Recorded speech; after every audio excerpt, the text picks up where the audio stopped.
ඒ ඔයාලට කවදාද හිතලා තියෙනවද ජීවිතේ ඔයා තමයි හැමදේම දන්නේ. ඔයා තමයි පොර. අනිත් අය කිසිම කෙනෙක් හරියට මේ දේවල් දන්නේ නැහැ. මං තරම් කියලා ඔයාලට හිතලා තියෙනවද? එහෙම හිතලා තියෙනවා නම් ඒ කියන්නේ ඔයාගේ ජීවිතේ බ්ලයින්ඩ් ෆෝල්ඩ් ඉෆෙක්ට් එක ඔන් වෙලා තියෙන්නේ. මේ බ්ලයින්ඩ් ෆෝල්ඩ් ඉෆෙක්ට් කියන්නේ මොකක්ද කියන එක පොඩ්ඩක් පැහැදිලි කරන්න තමයි අද අමු ෆීලිං වලින් මං ආවේ. මේ බ්ලයින්ඩ් ෆෝල්ඩ් ඉෆෙක්ට් එක සම්බන්ධ වෙන්නේ ඔයාගේ ඊගෝ එකත් එක්ක. ඒක තැනකදී මේකට හොඳ උදාහරණයක් මං කියන්නද? දැන් ආටිස් කෙනෙක් ගන්නකො එහෙම නැත්නම් කන්ටෙන්ට් ක්‍රියේටර් කෙනෙක් ඉන්ෆ්ලුවෙන්සර් කෙනෙක් කවුරුම හරි එක මේ වීඩියෝ එකක් හරි මොකක් හරි එයාගේ ආර්ට් පීස් එකක් කරාට පස්සේ ඒක වෛරල් යනවා. එක තැනකදී හරිද? පළවෙනි එකම වෙන්න විදියක් නැහැ. සමහරවිට එක තැනකදී ඒක වෛරල් වෙනවා. ෆලෝවර්ස්ලා වැඩි වෙලා එක තැනකදී ඒක වෛරල් ගිහිල්ලා 1 මිලියන් views ගියා කියන්නකො. එතකොට එයාට හිතෙන්න ගන්නවා අඩේ මං හින විශේෂයි. මං හින ෆේමස් නේ. මන් තමයි මේක දන්නේ මම තමයි පොර කියලා හෙන ඇඳගෙනිල්ලක් මචං මේ එක තැනකදී එන්න ගන්නවා. මෙයා වෛරල් වීමත් එක්ක. ඉතින් ඊට පස්සේ දැන් ඔතනට එනකන් ආපු ගමන තියෙන්නේ දැන් මේ මං කරන විදිහට දැන් ෆලෝවර්ස්ලා නිකන් 100ක් 200ක් ඉන්නේ තාම. ඉතින් එතකොට මම මචං මහන්සි වෙලා අලුත් දෙයක් හොයාගෙන ඇවිල්ලා උඹලට ඒක කියලා තියලා ඒ දෙයක් දෙන්න හදන එක තියෙනවනේ. ඔය අර වෛරල් ගියාට පස්සේ අන්න ඒක නැති වෙනවා. ඒකොල්ලන්ට හිතෙන්න ගන්නවා අඩේ මම තමයි දන්නේ මම මේක හොයන්න ඕනේ නැහැ මගේ වැරද්දක් නැහැ අනිත්‍යයෙන් කිසි කෙනෙක් මේක දන්නේ නැහැ මගේ තැනකට ඒ ඊගෝ බූස්ට් එකක් එන්න ගන්නවා මචං කෙනෙක් දැන් මට මෙහෙම වැරද්දක් කිව්වා මගේ එකේ මචං මොකක් හරි අඩුපාඩුවක් තියෙනවා මේ වීඩියෝ එකේ කියලා කවුරුහරි කිව්වා මට ඒක පිළිගන්න පුළුවන් වෙන්න එපා එහෙම පිළිගන්න බැරි වෙනවා මෙන්න මේ බ්ලයින්ඩ් ෆෝල්ඩ් ඉෆෙක්ට් එක ආවම හරිද ඕක එක උදාහරණයක් මම තව උදාහරණයක් කියන්නම් ඒක තමයි ඔය දැන් සෙකන්ඩ් ජෙනරේෂන් එහෙම නැත්නම් තර්ඩ් ජෙනරේෂන් එකේ බිස්නස් ඕනර්ස්ලා ඉන්නේ. දැන් තාත්තා මහන්සි වෙලා බිස්නස් එකක් හදලා පුතාට හරි දුවට හරි මේක දෙනවනේ. මේක දුන්නට පස්සේ ඒගොල්ලන්ට හිතෙන්න ගන්නවා අඩේ මම තමයි පොර මම තමයි දන්නේ කියලා දැන් අර තාත්තගේ කාලේ ඉඳන් මචං මේ බිස්නස් එකට උදව් කරගෙන ආපු මැනේජර්ස්ලා කවුරුම හරි මචං ඒක බිස්නස් එක ගැන දන්න මිනිස්සු ඉන්නවනේ. ඒ මිනිස්සුන්ටත් වඩා උඩ තැනකට මෙයා ඇඳ ගන්නවා මචං.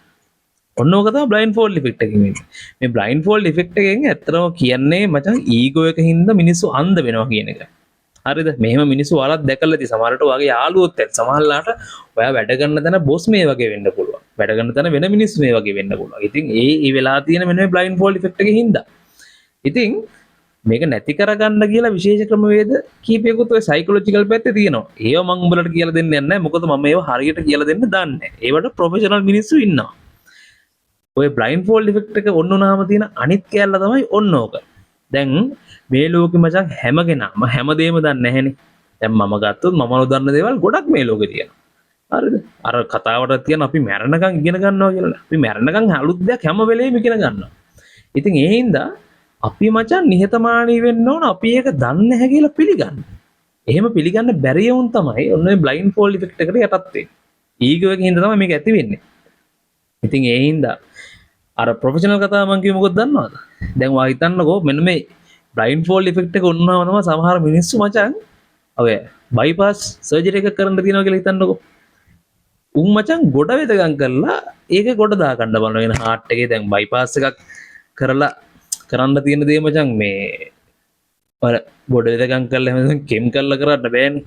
ඒවට ඒ දොස්තරවරු ඉගෙනගෙන තියෙන අවුරුදු ගාණක් මාංශ වෙලා ජීවිතේ මේව කරගෙන මචං ඒ දේවල් ඒ ප්‍රොෆෙෂනලි කරන්න. ඉතින් ඒක අපි දන්නේ නැහැ. ඒක දන්නේ මේ මිනිස්සු. මම දන්නේ වීඩියෝ කරන්න, එඩිට් කරන්න, ෆොටෝ ගහන්න, ඒ වගේ දේවල් තමයි ක්‍රියේටිව් දේවල් තමයි මම දන්නේ. හැබැයි මම නොදන්න දේවලුත් තියෙනවා මචං. මම හැමදාම අලුත් දෙයක් ඉන්ටර්නෙට් එකේ Google එකේ ගහලා බලලා ඉගෙන ගන්නවා. එහෙම තමයි අපි පියවරෙන් පියවර උඩට යන්නේ. හැබැයි එක තැනක දැන් මගේ මේ වීඩියෝ එකක් මුලදී ලක්ෂ මන්නල වීඩියෝ views ගියා.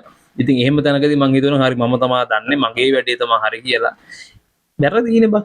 එතකොට තමයි අර බ්ලයින්ඩ් ෆෝල්ඩ් ඉෆෙක්ට් එක ඔන්න වෙන්නේ. එහෙම වෙන්න බෑ. ෆලෝවර්ස් පළවෙනි ෆලෝවර් ඉන්නකොට තිබ්බ නිහතමානී ගතියම 1 මිලියන් ෆලෝවර්ස්ලා ආවත් තියෙන්න ඕනේ. අන්න එතකොට තමයි ඊගෝ එකක් නැති මිනිහෙක් බිහි වෙන්නේ මචං. ඔය ඊගෝ කෑල්ල ආවම හරි අමාරු ජීවත් වෙන්න. ඉතින් ඔයත් බලන්න. ඔයාටත් මේ බ්ලයින්ඩ් ෆෝල්ඩ් ඉෆෙක්ට් එක එන්න පුළුවන් කොයිලා. හරි මම නැත්තම් ඔයාගේ වටේ ඉන්න කාට හරිත් මේක තියෙන්න පුළුවන්. ඉතින් ඒගොල්ලන්ට කියන්න කියලා මම කියන්නේ නැහැ. මොකද දන්නවද? අපි කිව්වා කියලා ওই ඊගෝ කාර්යෝ මචං මේව පිළිගන්නේ නැහැ. උන්ට හරි අමාරුයි ඇත්ත දකින්න. ඉතින් වැරද්දක් පිළිගන්නේ නැහැ. එයා තමයි හැමදේම දන්නේ කියලා හිතනවා. ඊට පස්සේ අර වටේ ඉන්නේ උන් එන ඒගොල්ලන්ට පාත මට්ටමක ඉන්නේ කියලා හිතනවා. එහෙම හිතනේ උන් ඉතින් මචං හදන්න හරි අමාරුයි. ඒක තමයි මේ ඊගෝ එකත් එක්ක තියෙන්නේ. ඉතින් ඊගෝ ඇති කරගන්න එපා. ඊගෝ බූස්ට් හදාගන්න එපා. ඔයාලා හෙන පොර කියලා හිතන්න එපා මචං. කවුරුත් පොරවල් නෙමෙයි. ඒ කියන්නේ හැම වෙලේකදීම අර මීම් හදද්දිත් අපි හදන්න මචං. ඒගොල්ලෝ පොර කියලා හිතන් ඉන්නේ ඊට වඩා උඩ තට්ටුවක තව කවුරු හරි කෙනෙක් ඉන්න පුළුවන්. ඉන්නවා හැම වෙලේම ලෝකේ මචං. ඒ කියන්නේ දවසින් දවස දේවල් ඉගෙනගෙන තමන්ගේ වටේ ඉන්න මිනිස්සු ළඟින් ඉන්න මිනිස්සු මචං දේවල් ඉගෙනගෙන උඩට යනවා. ඒක තමයි හැටි. ඒක තමයි ලෝකේ ස්වභාවය. ඉතින් ඊගෝ වෙන්න එපා. හරිද? සරලව සංසුන්ව ජීවත් වෙන්න. බ්ලයින්ඩ් ෆෝල්ඩ් ඉෆෙක්ට් එක නම් හදාගන්න එපා. ඒක හරි අමාරුයි. ඒක හොඳ කරන්නත් ටිකක් අමාරුයි. මොකද ඇඳගෙන ඉන්නේ. එහෙනම් ඊළඟ වීඩියෝ එකෙන් හම් වෙනකන් ඔයගොල්ලෝ ඇතුළටම වෙලා ඉන්න. මම දරුව අහලා තියලා යනවා. හොඳේ.